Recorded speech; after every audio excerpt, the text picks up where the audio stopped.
Une photo, la semaine dernière, a fait le tour de tous les médias. Cette photo représentait une jeune femme avec deux pancartes avec comme hashtag « Je vis en Haïti et je vais mourir bientôt ».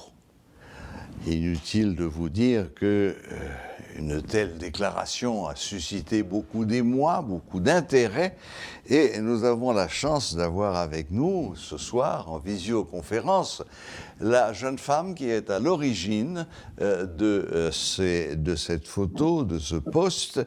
Il s'agit de Madame Cindy Régis. Bonsoir Cindy et bienvenue à Metro News. Bonsoir Serge, et je suis contente d'être là et je salue tous les super branchés de Télémétropole.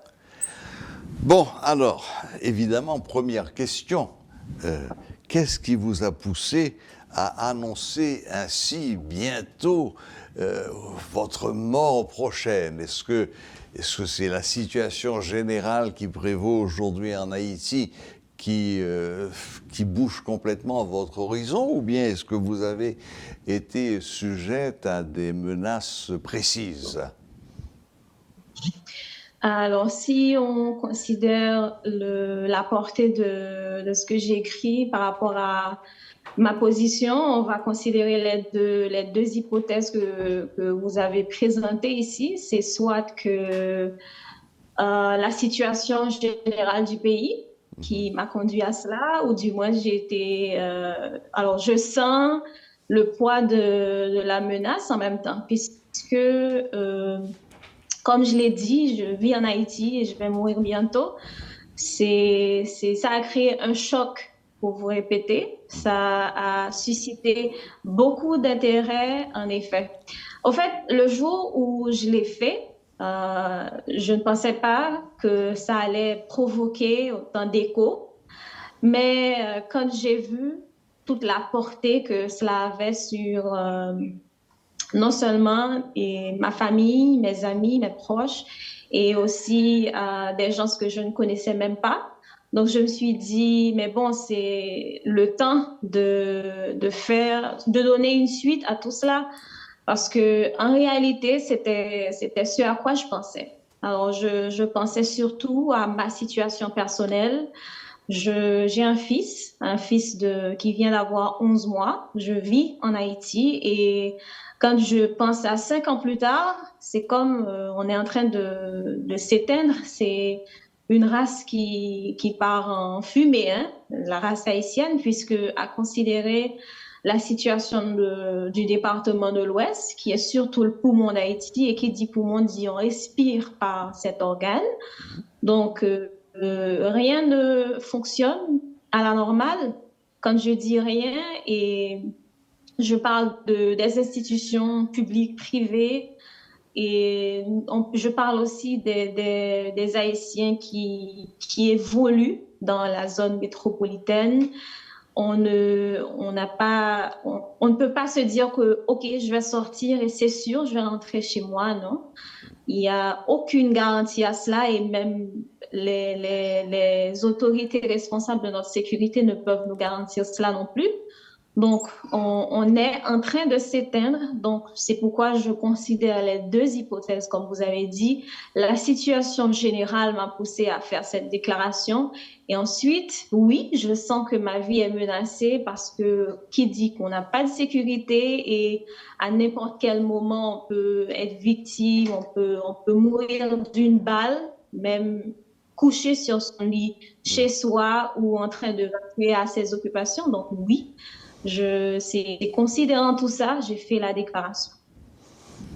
Très bien, très bien.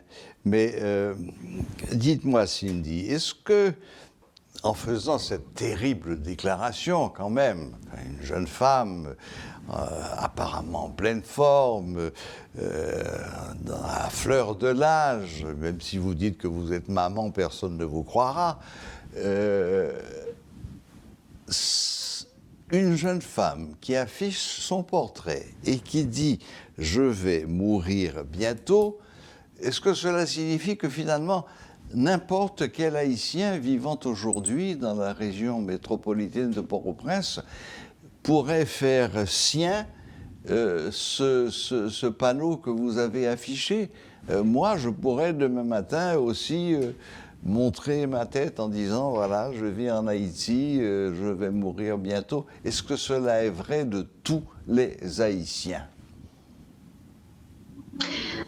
Si un Haïtien ne va pas, si un Haïtien ne veut pas le dire en disant que c'est pas ma situation, on est dans le déni, carrément, parce que comme vous êtes là à présenter les nouvelles à la métropole et vous vous dites que bon, je dois me dépêcher, je dois rentrer chez moi. Et comme n'importe qui, je vais considérer une marchande dans les rues, elle va se dire, ah, je vais pas emprunter cette rue et je dois rentrer chez moi tout de suite. C'est comme à un certain moment, les rues de Port-au-Prince, ça doit être vidé. Parce que sinon, on sait ce qui nous attend, l'insécurité qui nous guette au moindre faux pas et ça nous arrache la vie.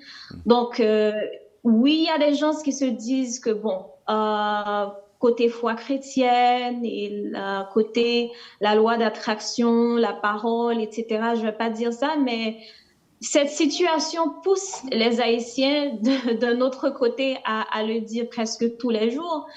Et surtout ceux qui demandent l'asile en ce moment, quand ils vont voir le consul, ils lui disent que bon, je dois laisser le pays, ma vie est en danger. Si je reste, je meurs.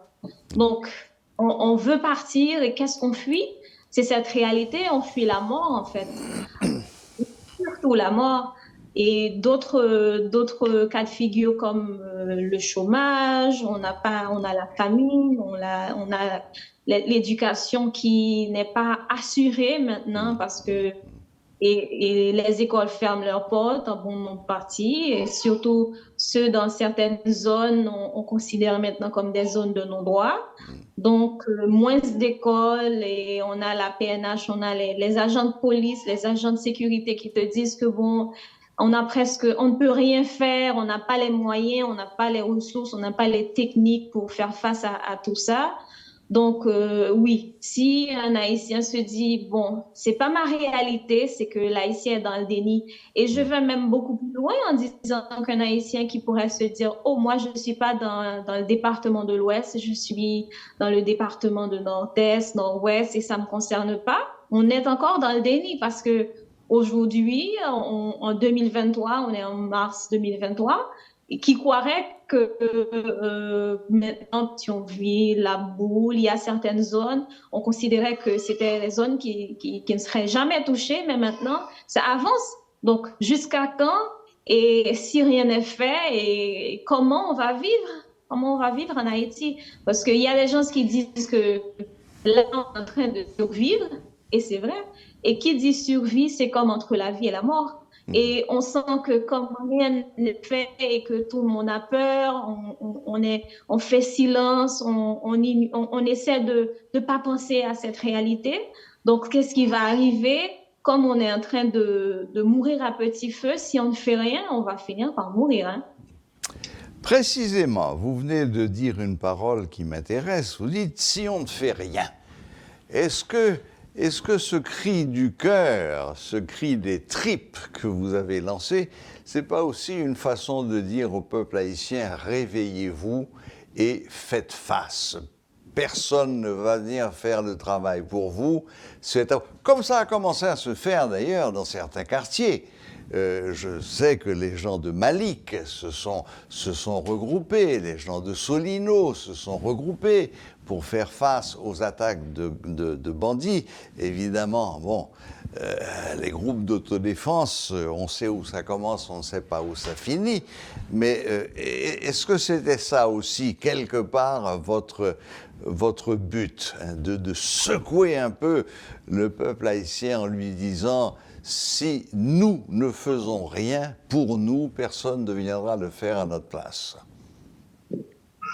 En fait, c'est ça après. Alors, je dis après, c'est parce que sur le moment, c'était un cri où je voulais présenter la réalité telle qu'elle et surtout réveiller ceux qui pensent que ça ne me concerne pas.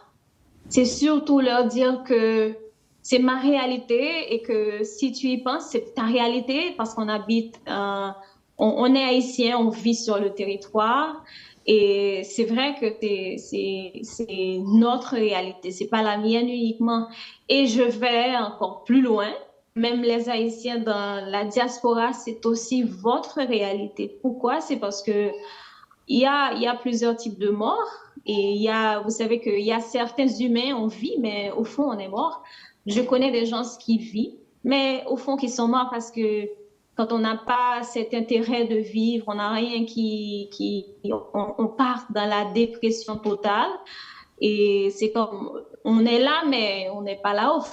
Parce qu'un Haïtien qui est à l'étranger, qui est parti et qui a laissé sa maman, par exemple, et du jour au lendemain, tu prends la nouvelle comme ta mère est partie avec une balle et quelque chose en toi peut mourir. Hein. Donc, c'est une réalité qui concerne tout Haïtien. Donc oui, on fait face à une menace de mort entière.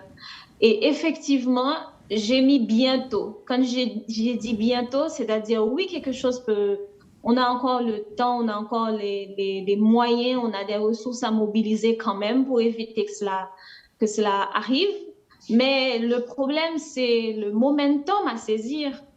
Parce que si on se dit depuis 1804 qu'on est libre, on a toujours cette fierté de 1804 et on ne fait rien pour rendre fier Dessalines, c'est-à-dire avoir une autre année dans l'histoire pour être fier. On peut maintenant se dire, oh voilà, en 2023, voilà ce qu'on avait fait. 1804, c'est déjà loin. C'est vrai, ça va rester dans notre histoire, mais comme c'est déjà loin et que on vit une situation qui s'aggrave, qui se dégénère, où l'haïtien ne peut pas rêver même pour 5 ans parce que, OK, est-ce que j'aurai le temps de passer prendre un café chez une telle, même la semaine prochaine? Est-ce que j'aurai le temps de boire un verre? Est-ce que mon anniversaire, je vais célébrer ça? Est-ce que je ne serai pas déjà mort? Donc, oui, il y a 1804 à se rappeler à chaque fois, mais 2023, il n'y a aucune fierté en ce moment. Donc, pourquoi ne pas se dire, il faut une autre date, il faut une autre fierté pour l'haïtien. Donc, c'est pour ça que je parle de momentum. Oui, c'est un cri pour mobiliser la conscience surtout, réveiller ceux qui ne comprennent pas ce qui se passe. Un peuple qui ne peut pas rêver, c'est un peuple qui est en train de périr carrément. Donc, comme je dis, oui, hashtag je vais mourir bientôt si on ne fait pas quelque chose. Et ceci, c'est quelque chose que l'on doit penser sur le moment et pas se dire que ça sera pour dans 5 ans, ça sera pour dans 10 ans. Parce que oui, il y a des peuples qui, au lieu de faire le pas vers l'émergence, moi, s'il y aurait un autre mot à dire sous-développement, il faudrait l'utiliser. Hein? Merci infiniment, Cindy, pour ce témoignage presque bouleversant. En tous les cas, vous souhaitez réveiller la fierté des Haïtiens et vous pouvez me croire, vous êtes une merveilleuse ambassadrice en ce sens. En tous les cas, merci de vos paroles.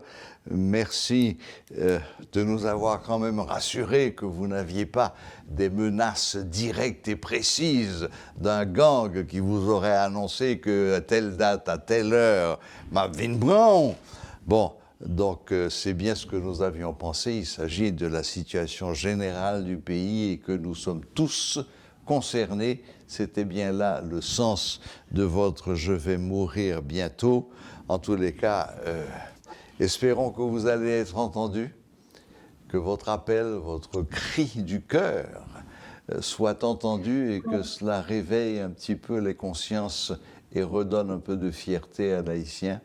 Je crois que c'est ce que vous recherchez. Merci infiniment, Cindy. Merci d'être venu aujourd'hui, même si c'est en visioconférence. D'accord, merci Serge, merci à Télé Métropole de m'avoir donné l'opportunité. Et oui, et on souhaite beaucoup plus d'années à Cindy, mais c'est surtout des années de bonheur parce que moi, l'un de mes rêves les plus grands, c'est voir que mon pays euh, se présente autrement sur la carte mondiale et que mon fils, ce fils que j'ai, puisse être entièrement fier d'être haïtien. Donc, sur ce, j'invite surtout les jeunes comme moi à oser faire des choses que l'on n'a pas encore fait pour sauver ce pays et pas se dire que, ah, je suis encore jeune, il y a des choses que je peux faire. Moi, je sais qu'à travers le monde, il y a des jeunes moins âgés que moi qui prennent leurs responsabilités en main, se dire que j'ai un engagement citoyen à prendre et que oui, il faut des projets personnels, il faut des projets familiaux, mais il faut surtout des projets communautaires pour réveiller, pour aider Haïti à sortir dans ce gouffre dans lequel elle se trouve. Donc, merci à Télémétropole de m'avoir invité à intervenir, à permettre que ce message soit mieux compris et permettre aussi à d'autres jeunes de saisir l'occasion d'ajouter à mon geste des actions positives pour continuer. Il faut que quelque chose change en Haïti. Donc voilà. Voilà, c'était Madame Cindy Régis, que vous avez tous vue à un moment ou à un autre, cette jeune femme qui portait cette pancarte avec comme hashtag « Je vis en Haïti, je vais mourir bientôt » et qui avait soulevé l'émoi d'une grande partie de la population, elle l'a confirmé d'ailleurs, qui nous disait en fait les raisons pour lesquelles elle avait posté ce hashtag et ce qu'elle souhaitait pour notre pays, un regain de fierté. Abonnez-vous à notre chaîne YouTube Métropole Télé pour regarder toutes les rubriques de Métro News.